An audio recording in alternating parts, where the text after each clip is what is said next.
cálculo de la profundidad en perspectiva frontal, el cuadrado. Vamos a construir un cubo frontal. Hacemos el cuadrado del frente del cubo, fugamos sus perpendiculares al punto de fuga principal. Y la pregunta es, ¿qué profundidad le damos?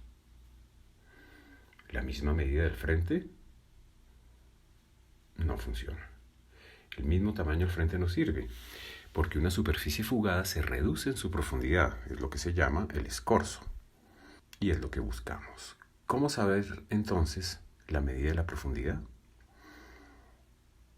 La medida de la profundidad cambia si el objeto está cerca o lejos.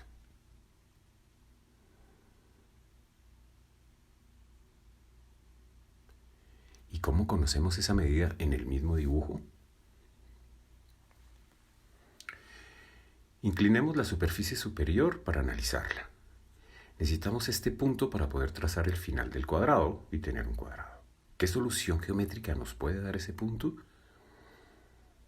La diagonal de 45 grados. Ambas diagonales de 45 nos sirven para tener la medida del cuadrado. Acostemos de nuevo la superficie superior. La pregunta es, ¿cómo se dibuja la diagonal en la perspectiva? Recordemos que cuando hay planos o líneas que no son frontales y se alejan, se genera un eje paralelo a ellos desde el observador que define el punto de fuga. A ese punto de fuga se dirigen las perpendiculares al plano frontal del dibujo, que son paralelas al eje. La diagonal de 45 que necesitamos para el cálculo de la profundidad, o la otra que va hacia el otro lado, tampoco son frontales. Se genera un eje paralelo a cada una de ellas que define sus puntos de fuga en el dibujo. Estos ejes y puntos coinciden con los límites del campo visual. Y a estos nuevos puntos de fuga de 45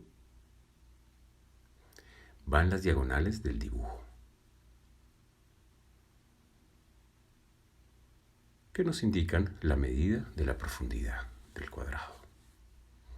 Entonces, en nuestro dibujo trazamos la diagonal al punto de fuga de 45 grados, que nos da el punto de corte para la profundidad del cuadrado superior. Funciona igual con el punto de fuga de 45 de la derecha. Este proceso también funciona en los planos verticales.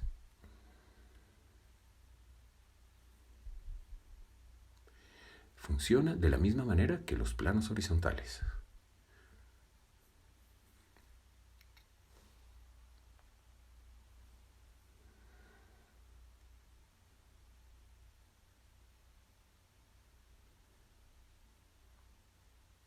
Sacamos la diagonal de la esquina inferior al punto de fuga de 45 grados de arriba.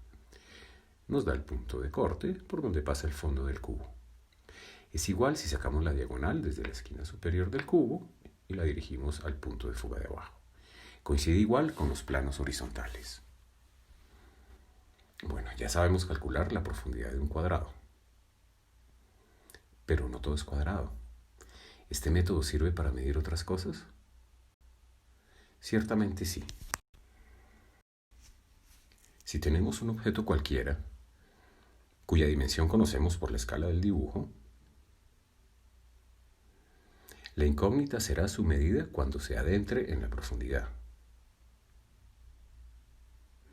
La solución es construir un cuadrado con la medida frontal del objeto.